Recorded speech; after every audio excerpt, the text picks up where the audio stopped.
And welcome, welcome, welcome. This is Peter Winnick. I'm the founder and CEO at Thought Leadership Leverage, and you're joining us on the podcast today, which is Leveraging Thought Leadership. And today my guest is Michelle Gladieux. She wears multiple hats, as do most. She is the author of Communicate with Courage. She's a coach, she's a speaker, she's a trainer. She's got a consultancy in the Midwest that's got about 10 people on it. And we're going to dive right in. So the book is fairly recent. It came out about 6-8 months ago. Welcome aboard. Thanks. Nice to see you again. Now, this was your first book, correct? Yes, and maybe my last. But yeah, hopefully, right? So yeah, let's start there. Let's talk a little bit about sort of the behind the scenes, because now that you're on the other side of it, you know, it's a little bit different. It's like the concept of being a parent versus being one, right? So give me a sense of kids. That I don't know about, but I did birth a book, and I don't mean to be sassy by saying maybe my last, but I think I made a couple neophyte, new person, novice errors. I spent about 4 years writing it, trying to make sure it was short and tight and ready for publication. And that I was hoping for timely and timeless. And I sent the full manuscript to my first choice publisher, Barrett Kaler, and happily they were interested in it, but they were interested in having me rewrite it.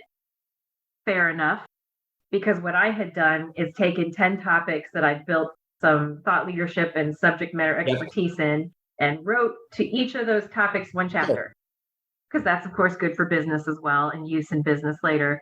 They pushed back, and wonderful editor Jeevan pushed me to figure out a greater overarching message, something from 30,000 feet that would resonate more fully and draw readers in.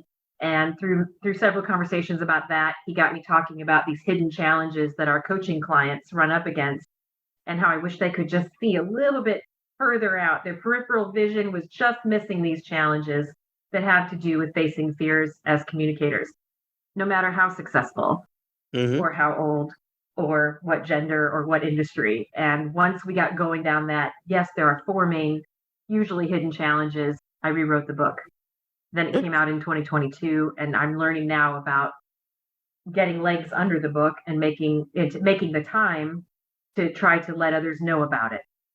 And I think I had not thought enough about that while I was writing. Well, and that's where I wanted to go, because most sort of authors and author communities focus a lot of their time and energy and conversations around the process, the writing of the book, and not to, diminish that by in any way, shape, or form, because people writing a book, it's typically the hardest thing they do until that, drum roll please, they try to market the book, which isn't something people talk about enough, particularly early on, possibly because it would scare away a lot of people. But now that you're on the other side of this, you've done a lot of the things that you're supposed to do, working really hard, get out, work social, et cetera, but give a sense or an honest sort of appraisal of how difficult maybe it's been to actually really get a book out into the hands of the people that you want to get it into. Sure. Right around the release date, I was sending individual emails because I think that's more powerful. Yes, I had some scripted paragraphs in there, but just remember a few weekends where I didn't look up, and from Friday night, Saturday morning, Saturday night, Sunday night, Monday morning, it was all about letting people who could support the book know about the book, and photography for the book, and finding a publicist to help me reach, audiences that otherwise I could not reach, and the cost that comes with getting some expert help, as well as asking my employees to help at their hourly rate. So I don't think anyone should go into writing a book with the goal of making money. I think it's possible, and I hope to. Let's underline that again. Underline that again is like, that can't be the main driver. But let me just push on that. So if you were to define that statement by hours in, energy in, number of units sold times some marginal dollar amount per book, you're 1,000% right. The flip side of that, a book could be the most profitable thing you ever do in your life if you amortize that over 5 to 7 years and look at the impact it could have on your business. It's not about number of units sold for 90%. Good to know. Yeah. Yes. And you could obviously be you are a great guide to me and to new authors and to people who have opened up a space for themselves where they might be seen as a thought leader, and now how to monetize that and draw other readers in and other interested parties in. that's your area of subject matter expertise. And I would absolutely defer to you on that. So maybe I'll ask you, like, what's important for an author to do? They have a good book and they're proud of the work and they have folks interested, but it's only 6 months into the book's birth. What's important then? Yeah, so I think it's a great question, because the way, at least in my experience, sort of the publishing industrial complex is designed, and that includes publishers, publicists, whatever, all good people, all wanting you to be successful, all working hard, is around this weird period between, I don't know, call it 60 days before, maybe 90 days before release date, and 3-4 months after.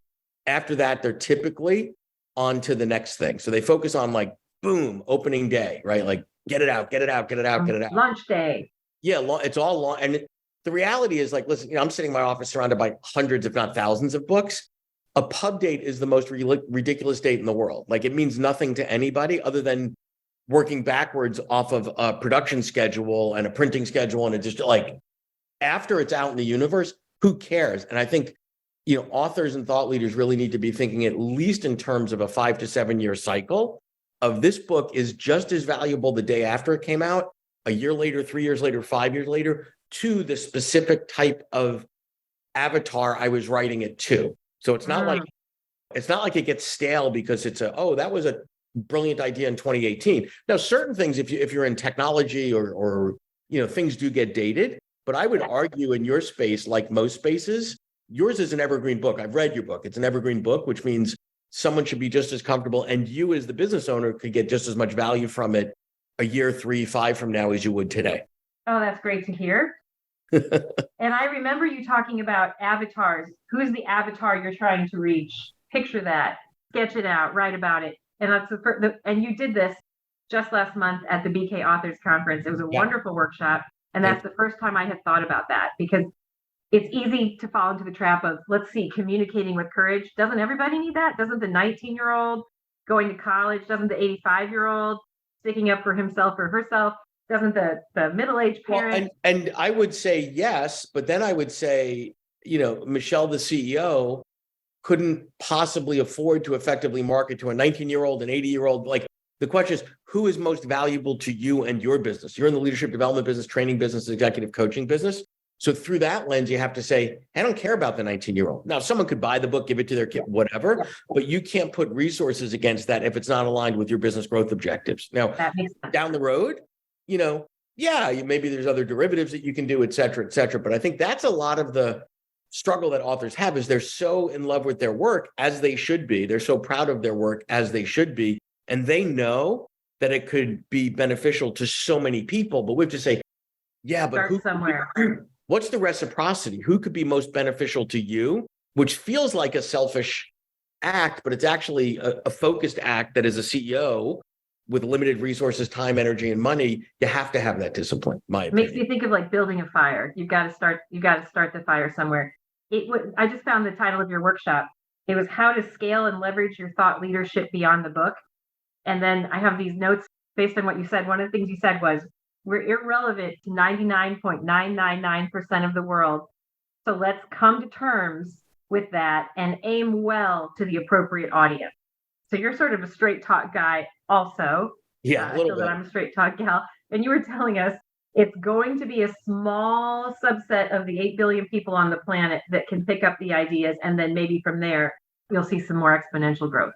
Yeah, and I think what happens when people sort of process that at first is it's a big blow to the ego, but it's actually a gift, right? Because 0.01%, and it's probably not even that, quite frankly, of 8 billion people is a lot of people. Right? It's a lot of people.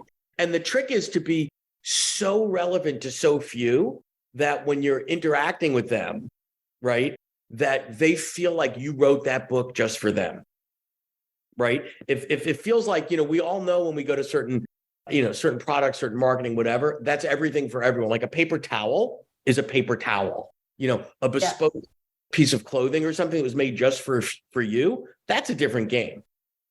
Bespoke. Okay. You also said, align your predictive indicators. Look at what you're trying to achieve, choose a business model you like, and then recognize that 70 to 80% of the work is going to be sales, marketing, and distribution. Many authors struggle with that, but you cannot ignore it and be successful. Yeah. Yeah.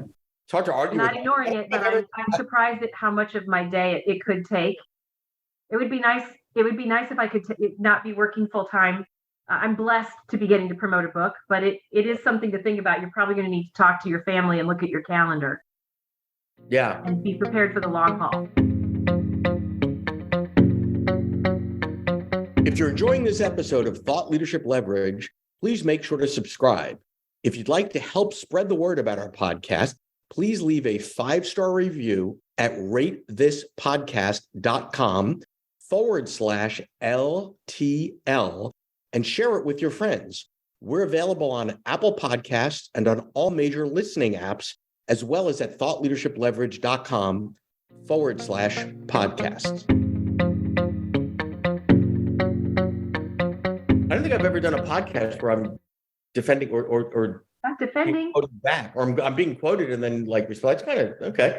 I think that's right, and I actually think, and I got asked to leave a meeting at a big New York publishing house who shall remain nameless, but their headquarters is on 6th Avenue. You can do the math on that, because they were putting stuff in front of a client, and I said, you need to put a disclaimer on this. Like, if you go to Disney World, there's the sign at Space Mountain that says if you have a back problem, you're pregnant, or blah, blah, blah, blah, blah, you shouldn't get on this ride.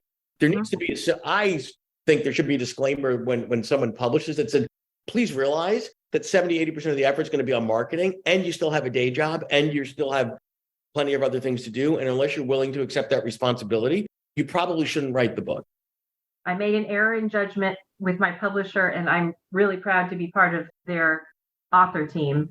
I thought marketing might be handled by somebody at the publisher. Yeah, that person doesn't work there anymore. That's how it looks on TV. Yeah. And in movies. Yeah, well, that person does work there, but they have 50 books a year to promote. So the books that succeed are those with legs under them, and people with teams are willing to hire help or put in the work themselves. Yes. And publishers, publishers will help, but I think you need to think of them as it's a bonus resource. It's the prize inside. It's not the Cracker Jack. You need to be the Cracker Jack. Yes. And, if you don't understand what that entails, great. The other thing is, don't just do what everybody else did. I've seen a lot of really smart people do silly things by replicating a model that, this is what, whatever Brene Brown did. It's like, guess what? You're not Brene Brown. Right. With all due respect, like, what has someone like you done? And I like one of the things that you did that was really unique that I loved, and you and I talked about this, is those not sending canned emails to everyone in your newsletter. Not that that's a horrible marketing tactic; it's an effective marketing tactic. But you went about in a very personalized way, so that when people got that from you, people know when something is mass, and that's okay most of the time. But it also signals to me when you send something like that, like, wow, she sent me something. Like, she spent that extra. That's right. I did mention, haven't seen you since the seminar 2 years ago, but I'm hoping you're following through with those goals. And it was a great time in Omaha. And yes, and good news, I have something going on. I have a book coming out. I think it'd be great for your team. Yeah. That stands out. And I think it's also, what is it that you can do to signal to people that there's reciprocity as well? And I think that, one of the things that I love about sort of the author community, BK has its own author community, but author community at large is, there's not a quid pro quo, but they want to help each other. So only an author can understand what it means. Like, oh, where are you? Oh, you're 5 weeks into launch. And they're like, oh, I remember. What can I do to send me this and I can do that? Or, yeah, I'll do a review. I'll take a picture with my face and put it up on my social media. But I think the other thing is to do that consistently and build that equity in those relationships, because the bad way to do that is to be really lovely for 60 days before you're going to ask me for something before your book comes out. Right. And a lot of people do that. And the right way to do that is just constant. How long does it take to just send an email, put a post on LinkedIn, promote somebody, whatever? It will come back to you times 10. Oh, that's great advice. Yeah. Yeah. That's great advice. When you said, also realize who you are. If you don't have a name yet, one of the things I wanted to do with this book was not have a title and a subtitle. Of course, I ended up with a title and a subtitle: Communicate with Courage, Taking Risks to Overcome the 4 Hidden Challenges. But I wanted something like Blink. And they said, you're not Malcolm Gladwell. You don't know. you're going to have to use more words to describe what your subject matter expertise is. And if you ever develop a following like that, then you can start writing books that have one-word titles. And I was like, okay, this is a very humbling process. Right. Prince had to be Prince before he became that little graphic icon, the artist formerly known as Prince. I miss Prince. I know. Don't we all miss Prince? There we go. I'm so jealous that you're in New York City or near New York City. And now I have now I know someone, if I'm coming out, that I could say, you want to get a drink or you want to get lunch? I'm looking you up. There you go. Hey, but keynotes have started and they're going well. And we've developed kind of a bifold that allows an audience member to jot some notes about what's happening in each chapter and then key components on the back cover. So now I'm experimenting with how to put ideas about what risks to take as a communicator and how to get past your fear when you are afraid to communicate, but you have a passion about something you want to say or write, how to translate that into a 45-minute to 90-minute keynote. And that's been really going pretty well. The more I do, the better, of course.